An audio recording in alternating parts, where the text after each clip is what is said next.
a una personalidad de cerca. En esta oportunidad tuve el gran gusto de charlar con un colega oriundo de Villa Gobernador Galvez que hizo gran parte de su carrera en Rosario, pero que se vino hasta acá para charlar con nosotros y compartir anécdotas, historias y obviamente en qué está trabajando ahora. Estamos hablando de Ariel Bulsico. Vamos a compartir inmediatamente la entrevista y escuchar qué es lo que nos contaba. Bueno, y estamos con un colega, también de Villa Gobernador Galvez, tuvo toda su infancia y adolescencia en esta ciudad. Un gusto recibirte, Ariel Bulsico. Estamos para charlar con él, para escuchar tus anécdotas, también tu experiencia, ¿por qué no? Bienvenido. Bueno, muchas gracias. Gracias por la visita, por la invitación y, bueno, conocer todo esto, ¿no? Que hacía muchísimo que no venía a estas instalaciones. ¿Cómo las viste? ¿Cómo las recordabas? Absolutamente cambiados. La última vez creo que entré acá había cabinas telefónicas. Es verdad, así hace que mucho. Nada que ver. Habitualmente vengo a Villa Gobernador Galvez, tengo mi hermana. ¿De qué barrio? ¿Mi hermana? Sí. Frente al hospital. Frente al hospital, acá nomás, a acá la nomás, vuelta a estamos. pocas cuadras, sí. Vengo generalmente los domingos, cada tanto. Y me miman con muy buena comida, así que la paso muy bien. Y a visitar a la familia. Y si no, mi hermano, el Tato, que tiene casa en Alvear. Te queda todo de paso. Todo de paso. Un domingo por acá y otro domingo sigo de largo. ¿Pasaste por cerca del Colegio Teodelina cuando viniste? Sí, estuve hace poco en el maratón. En la maratón, de es Villa verdad. Gobernador Galvez. Sí, pasó hace mucho que... ¿Cuándo estuve? Fines del año pasado, que me invitaron del Rotary a la Gala Solidaria. A la Gala Solidaria, en el Colegio Teodelina de Alvear. ¿Y qué recuerdos te quedan del colegio, Ariel? Del colegio, bueno, a pocas cuadras, yo tenía mi casa a 2 cuadras, así que lo que ahora se llama La Rata no me la podía hacer porque mi vieja me miraba desde la puerta, me seguía el camino. No había manera. Aseguraba que entraba, claro. Pero, y los recuerdos de la infancia, teníamos lo bueno ahí de las instalaciones que nos permitían hacer mucho deporte y bueno, teníamos el tema de las clases muy limitadas en 4 o 5 horas, pero teníamos la posibilidad de poder después disfrutar de las instalaciones más allá de los horarios escolares, cosa que hacía todo muy barrial, muy integrador. Bueno, y esos aspectos son para destacar, ¿no? No era un colegio como el de ahora, ¿no? No era un colegio como el de ahora, no era mixto, lamentablemente no era mixto, pero bueno, se vivían otras épocas. Ahora cuesta entender que haya pasado eso, pero así como uno ha vivido momentos muy gratos, también, bueno, tiene unas críticas, varias críticas hacia un sistema de educación de antes que uno viéndolo a la distancia, dice, ¿cómo podían pasar esas cosas? ¿Qué no te gustaba? Y, por ejemplo, vamos desde lo estricto de los curas, de si el pelo te tocaba la camisa no podías entrar a la escuela, o no poder mirar por la ventana a una chica que pasaba por allí porque parecía que era fatal, a ciertas imposiciones de obligarte por allí a determinar determinados destinos el día de mañana, o a incentivarte a que el día de mañana seas cura. Bueno, ¿querían que vos fueras cura o no? Alguna vez me hicieron una invitación de ese tipo, sí. No sé qué habrán visto, absolutamente, no sé qué habrán visto en mí para esa invitación, pero por suerte, digamos, no formaba parte de mis ideas. ¿Y ahora celebrás que por ahí la educación no sea así, tan estricta, o que no sea de esa manera como en esa época? Sí, absolutamente. Esos son los cambios que uno nota y que son realmente favorables. Porque eso de dividir en cuestión de género, me parece...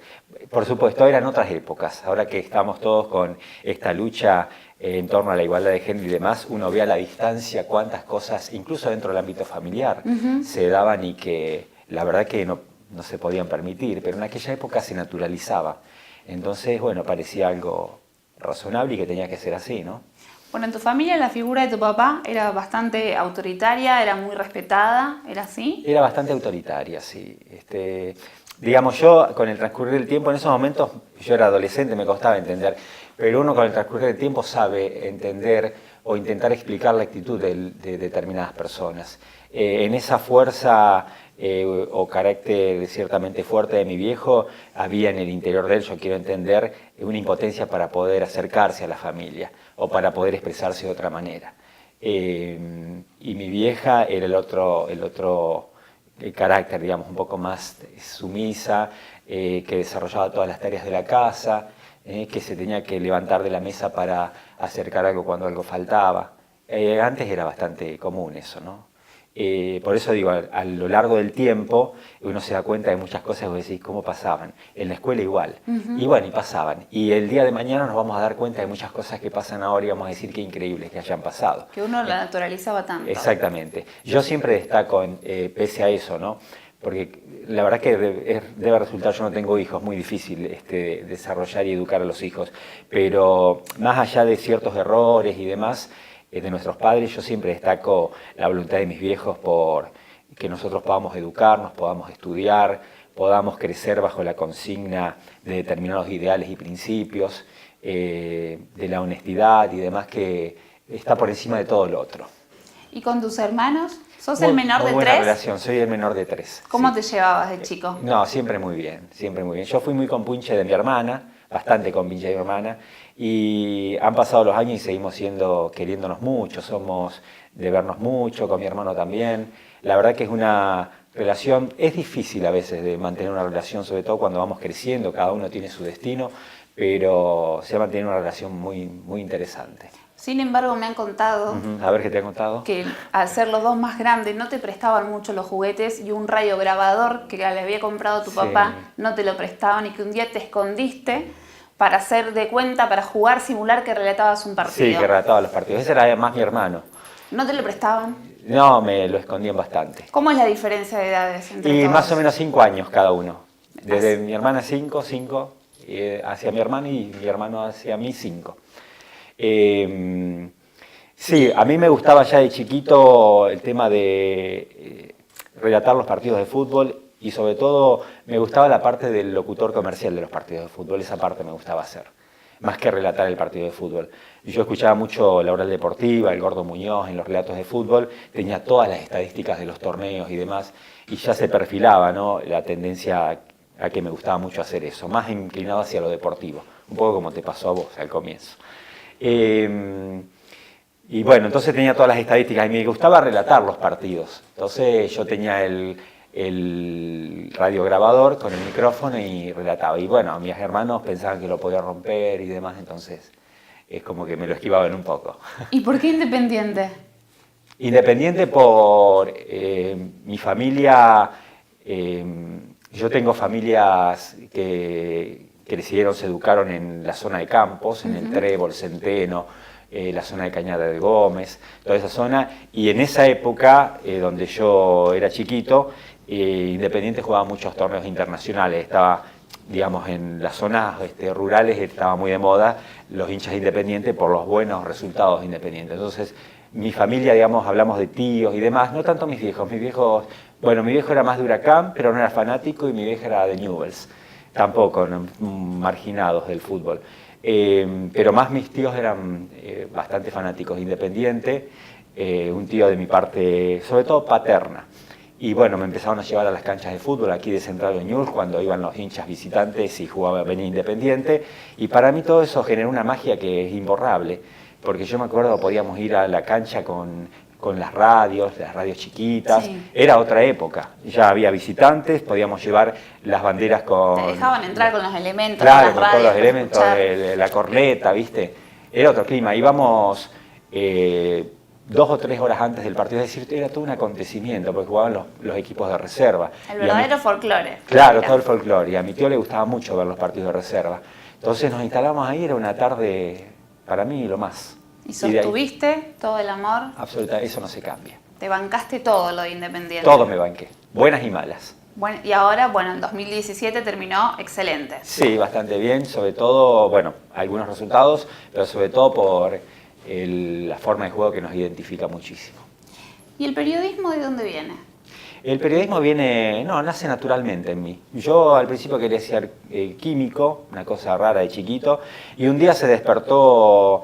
Más hacia cuando empecé la secundaria, esta idea de querer conducir los actos de la escuela, y en la medida en que ellos sabían que a mí me gustaba, cada vez me daban más actos, entonces terminé siendo un poco el conductor de los actos durante un par de años de la escuela, de los actos de las fiestas patrias y demás, Y a partir de ahí, bueno, nació mi deseo calculo por la necesidad de expresar muchas cosas. Entonces nació naturalmente en mí el tema del periodismo. Tenía un profesor que le decía a mi vieja, tiene que ser contador, porque anda muy bien en ciencias económicas, tiene que ser contador, y la verdad que no entendía nada, lo que hacía era copiar y no me gustaba, pero bueno, el profesor creía que me gustaba y que tenía gran futuro, y bueno, mi vieja por esto de, fíjate el futuro económico, que contador te va a ir mejor y demás, es como que al principio no quería mucho que sea periodista.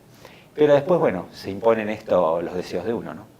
¿Y cuál fue tu primer trabajo? Mi primer trabajo fue en Radio Nacional, cuando volví a la democracia, que yo había presentado unos meses antes, yo estaba estudiando todavía en la facultad, había presentado un proyecto para hacer un programa sobre los pueblos originarios, con música autóctona y demás. Y por supuesto era la finalización de la época militar, me lo rechazaron absolutamente, yo era un adolescente, y cuando empezó la democracia, en Radio Nacional se tenía que conformar el servicio informativo, porque no había nada de noticias en Radio Nacional. Y ahí se ve que quedó alguna estadística, algún papel, algo de lo que yo había presentado, y me acuerdo un verano, yo estaba en Mar del Plata de vacaciones, me llamaron para presentarme a trabajar. Y bueno, ese fue mi primer trabajo, ad honorem durante varios meses, redactando gacetillas con la máquina La Olivetti, de años luz, y ahí empezó un poco la experiencia. Después, bueno, me dieron lectura del servicio informativo, ahí me empezaron a dar un programa de deportes, y bueno, y se fue agrandando el tema. Después, bueno, me fueron conociendo, gente de Radio Nacional me llevó a Radio 2, en Radio 2 hice móvil y tribunales durante muchos años, que fue una experiencia muy interesante. Después, ¿por qué? Y porque el tema de trabajar en la calle te curte muchísimo. A mí me tocó, no era como ahora, nosotros no teníamos los celulares, por supuesto, teníamos especie de handy, ¿no? Conectados a la camioneta, entonces no podíamos irnos muy lejos para relatar algo porque no teníamos cable. Exacto. O mejor dicho, porque teníamos cable, pero ahí cortitos, no nos podíamos ir mucho. Y la experiencia del periodismo se adopta, uno la adopta y la toma en la calle verdaderamente. A mí me tocó incluso venir acá a Villa Bernardo Galvez en la época de los saqueos, épocas bravísimas, y eso te curte un montón. Me tocó cubrir la visita de Juan Pablo II en Rosario, una experiencia también interesantísima. Y bueno, tantas otras cosas que después se fueron dando, ¿no? También en el ámbito deportivo, porque acá haces de todo, cubrís de todo. Y tribunales porque te permite aprender en la práctica sobre un sistema que es el tema judicial, que es muy difícil de entenderlo a través de los libros. Sí. Entonces la práctica te permite avanzar mucho también en cuanto al movimiento de los juzgados, las causas y demás. Ariel, la gente te sigue ligando y te va a ligar mucho tiempo a la cara, te va a ligar a Canal 5. ¿Cómo fue tu experiencia? Y obviamente, pregunta inevitable, esa salida hace algunos años. La experiencia fue maravillosa, fueron 22 años de trabajo en Canal 5, 20 en la conducción del noticiero. Y bueno, fue un poco la parte de la columna vertebral de mi carrera. Allí pude conducir, producir, editar, un poco de todo, hacer móvil en la calle los primeros 2 años. De esos 22, 2 años móviles en la calle y los 20 restantes como conductor de los noticieros. Me permitió hacer un programa en vivo a la noche. Y por supuesto, como sabe pasar en Rosario, me parece que en todos lados, pero más fuera de Capital Federal, es todo más difícil cuando uno pretende por allí salir de determinadas estructuras y tratar de que la televisión vaya cambiando con los años, porque yo a veces veo el noticiero y parece que me recuerda a épocas de cuando yo era adolescente y veía los noticieros, es decir, cuesta mucho cambiar las estructuras. Y bueno, eso tuvo sus contratiempos, hay mucha gente que se molesta cuando salís un poco de esa estructura, cuando querés cambiar algunos aspectos, y hay mucha gente que se molesta cuando es por esa relación que hay de los grandes grupos con el poder de turno, cuando vos salís un poco de la línea y querés emitir alguna opinión que no conviene ni de un lado ni del otro del mostrador. Entonces ahí, bueno, hay una cuestión de un problema de un choque de intereses en donde yo siempre sostengo, no es fácil, pero en la medida que se puede, hay que saber diferenciar entre los dueños de empresas periodísticas y nuestro trabajo periodístico. Porque nosotros no somos los dueños de las empresas, nosotros tenemos un trabajo y nosotros respondemos a ese trabajo, pero lo que no podemos, frente a la situación que se vive, transar y dejar de lado nuestros principios, ¿no? los que aprendemos en la vida y después cuando estudiamos. Entonces, bueno, allí hay un problema, ¿no? Un choque. Te escuché decir que vos decías, nosotros los periodistas somos la voz de la gente, no podemos callar la voz de la gente.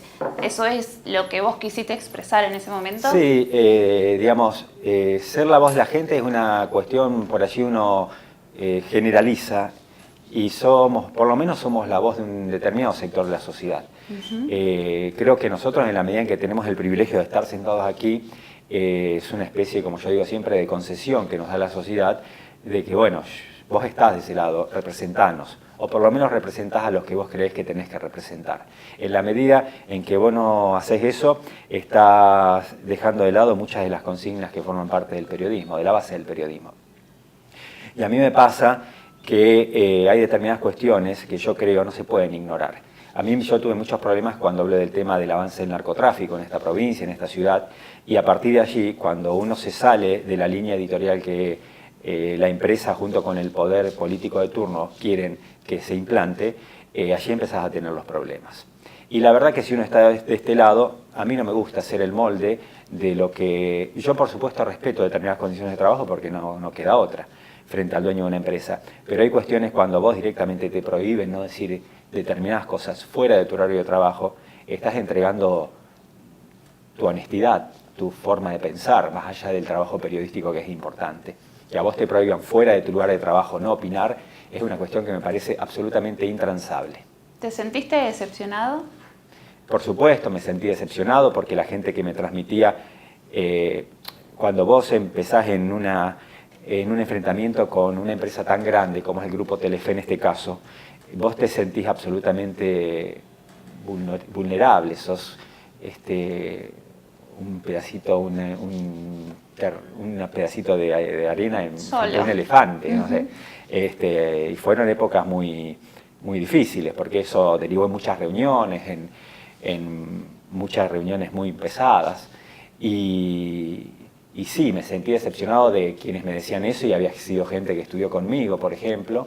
Y frente a una empresa, yo no soy de decir con todo lo que yo les di a la empresa y demás, porque eso es sabido que no es así a la hora de discutir otras cosas.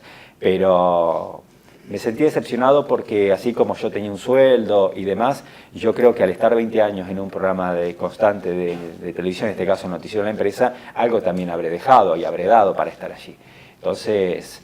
Pero fue algo que al otro día de haber tomado la decisión, absolutamente convencido, de ninguna manera arrepentido, al otro día digo, esto tiene que cambiar, esto se terminó una etapa y empieza otra, y así fue. ¿Y sentís que quedaste ligado de alguna manera a cierto modelo político, no? ¿Por tus opiniones? La verdad que no me interesa el que piensa eso. A mí no me lo hacen sentir en la calle, ¿no? Pero... Si alguien cree que yo me sentí identificado con algún modelo político, económico, social, no me molesta, porque además yo me encargo absolutamente de destacar qué tipo de proyecto político a mí me interesa, más allá de los gobernantes de turno. Acá fue una cuestión que fue más allá de eso. A mí muchos me intentaron ligar en esas épocas porque es todo tan confuso y tratan de embarrar tanto la cancha. Me intentaron ligar con que yo quería alguna candidatura y por eso me quería ir, con que no aceptaba determinadas condiciones de la empresa. Es decir, se empezó a embarrar porque la otra circunstancia difícil que uno atraviesa en estos casos es que la empresa trata de que tus compañeros también se te pongan en contra. Entonces sentís un aislamiento. ¿Y eso pasó? Sí, pasó, exactamente.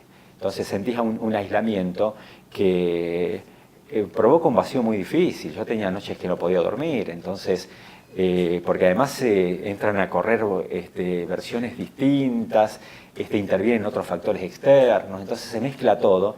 Y escuché radios incluso que decían, Bullrich se quiere ir de la tele porque quiere ser candidato a algo. Y bueno, y el tiempo hay que dejar que corra para demostrar que no era mi intención. y me han ofrecido. Entonces no era mi intención esa. Mi intención era que no estaba de acuerdo con que a mí me silencien incluso fuera de mi horario de trabajo. Eso. Dijiste que el tiempo tenía que correr, pasó el tiempo, ¿pudiste hablar con algún compañero, algo que te haya dolido, pudiste remediarlo o simplemente dejaste? No, para mí fue una etapa cerrada. Ya está. Sí. Y yo, digamos, no soy rencoroso, pero no me olvido de determinadas cosas y determinadas actitudes. Yo creo que la gente se actúa y vale como actúa en el momento en que ocurren los hechos. Porque después es fácil pedir disculpas y demás, o no sé si querrán pedir disculpas o no, pero yo tengo muy buena relación con todos, no le niego el saludo a nadie, pero hay cosas que no me olvido. Porque además son experiencias que a uno le sirve tener en cuenta para el día de mañana. Pero no tengo ningún problema. Pero tampoco me interesó, digamos, como que yo también intenté cerrar. A mí todavía hay gente que me pregunta, ¿por qué no contás lo que pasó? Que me dice, ¿por qué no contás lo que pasó? ¿Por qué no quedó claro? Yo lo que dije, lo dije en su momento. Hubo gente de la política incluso que también se metió, intentó decir cualquier cosa de mí. Y ya está. En cambio hay gente que sí rescatás de ese momento que te bancó. Sí, por supuesto, hay compañeros de trabajo que me bancaron. Está el caso, por ejemplo, de Marcelo Lewandowski, con quien siempre la gente nos preguntaba si había mala onda por las peleas en el noticiero, que fue la primera persona que me dio una mano y que me dijo, vos vas a tener trabajo en otro lugar. Y me dijo, y manifestó públicamente allí en la empresa, es una lástima que se pierda un periodista así. Digamos, tuvo cierto compromiso. La parte técnica del canal los muchachos han sido, y las muchachas formidables, la parte administrativa, son todos aspectos que yo destaco. En el ámbito del periodismo siempre hay choques, porque es un ambiente muy competitivo. Entonces, bueno, hay algunos con los que me sigo hablando, con los que me sigo viendo, y otros no, directamente. Tenés pocos amigos dentro del medio, de hecho creo que nombraste a Juan Junco. Sí. Tampoco es un lugar donde uno tenga que tener demasiada amistad. Tengo gente con la que tengo muy buena relación, pero propio de la experiencia de los años trabajando en el periodismo. Yo siempre sostuve que mis amistades están fuera del periodismo, y es la gente que conozco desde mi infancia. Entonces, por ahí pasa la cosa, me parece. ¿Qué pasó con Juan Junco cuando se perdieron en un viaje y un rosarino los ayudó y te reconocieron en Nueva York? ¿Puede ser? ¿Que nos perdimos en un viaje? Sí, se perdieron. Es información que no te puedo revelar la fuente. O sea, que no lo quiero...